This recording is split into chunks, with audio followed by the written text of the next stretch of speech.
আসসালামু আলাইকুম ভিউয়ার্স। আজকে আম্মু বানাবে সুজির কেক। দেখেন কেকগুলো কত সফট হয়েছে আর খেতেও সেরকম কিন্তু দারুণ মজা হয়েছিল। এটা হচ্ছে দুধ আর সুজি দিয়ে বানিয়েছে আম্মু। আমি আপনাদেরকে বারবার দেখিয়ে দিচ্ছি কতটা সফট হয়েছে কেকটা। প্রথমে একটি ডেক্সিতে আম্মু 1 লিটার দুধ গরম করে নেবে।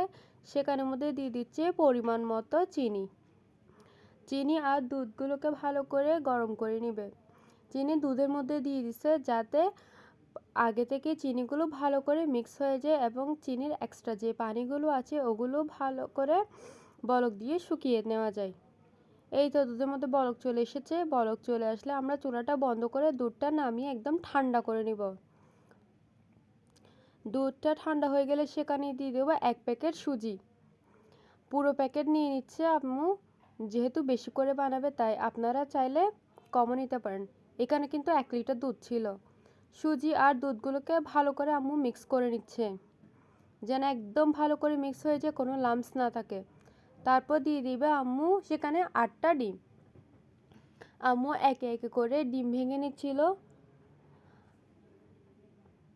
আমিও আম্মুকে হেল্প করার জন্য আমিও কয়েকটা ডিম ভেঙে দিচ্ছিলাম।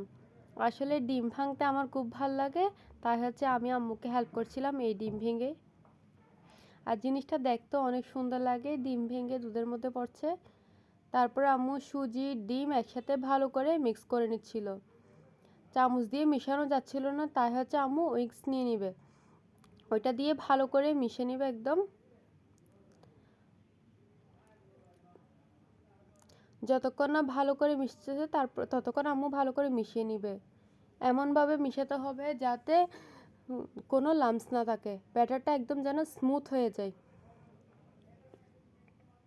অনবরত নেড়ে চেড়ে ভালো করে মিশিয়ে নিচ্ছিলাম। দেখেন একদম স্মুথ হয়ে গেছে ব্যাটারটা, দেখে বোঝা যাচ্ছে।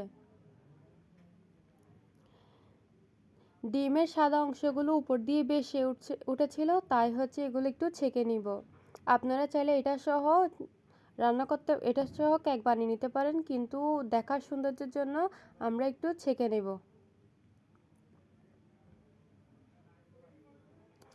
যেহেতু সুজি সহ আছে তাই হচ্ছে একটু বড় ধরনের ছাঁকনি নিয়েছে আম্মু, কারণ ছোট হলে সেটা হচ্ছে সুজিগুলো আটকে থাকবে, নিচে পড়বে না। যেগুলো উপর দিয়ে আছে সেগুলো আম্মু ভালো করে মেখে নিচে নিয়ে নিচ্ছিল।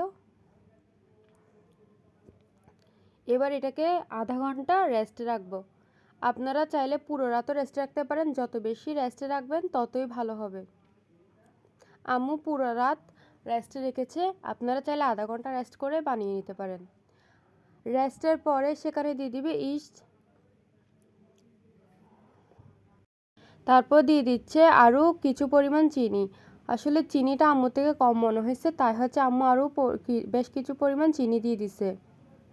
চিনি যেহেতু কেক বানানো হচ্ছে, চিনির পরিমাণ যদি কম হয় তাহলে খেতে ভাল লাগবে না, তাই হচ্ছে আম্মু চিনি একটু বেশি করে দিয়েছে। চিনি দিয়ে এবার ভালো করে মিক্স করে নিচ্ছে যাতে চিনিগুলো একদম ভালো করে মিশে যায়।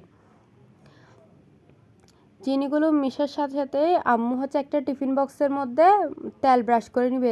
যে বাটিতে আপনারা কেকটা বানাবেন ওই বাটিতেই আপনারা ভালো করে তেল ব্রাশ করে নেবেন, যাতে কেক হওয়ার পর এটা খুব ইজিলি মোল্ড আউট করা যায়। তারপর ব্যাটারটা আম্মু সেই টিফিন বক্সের মধ্যে দিয়ে দিল। আম্মু আগে থেকে একটি পাত্রে স্ট্যান্ড বসিয়ে পানিগুলোকে গরম করে নিয়েছে। গরম হয়ে পানিগুলো বলক চলে আসলে সেখানের মধ্যে দিয়ে দিবে সেই কেকের বাটিটা। এই তো হয়ে গেছে আমাদের। আপনারা একটা টুথপিক ঢুকিয়ে চেক করে নিতে পারেন যে কেকটা হয়েছে কিনা। আসলে আমার আম্মু দেখেই বুঝতে পারে যে কেকটা হয়েছে কিনা, তাই হচ্ছে আম্মু এমনিতেই নিয়ে নিল। তারপরে কেকটা ঠান্ডা হয়ে গেলে কেকটা মোল্ড আউট করে নিয়ে পিস পিস করে কেটে নিচ্ছে আম্মু। এই তো দেখেন কেকটা অনেক সফট হয়েছে আর কেকটা কিন্তু খেতে দারুণ হয়েছে। আপনারা চাইলে কেকের মধ্যে নারকেল কুড়ানো ব্যবহার করতে পারেন বা নারকেল কুচিও ব্যবহার করতে পারেন, এতে খেতে কিন্তু আরও বেশি ভালো লাগবে। আল্লাহ হাফেজ।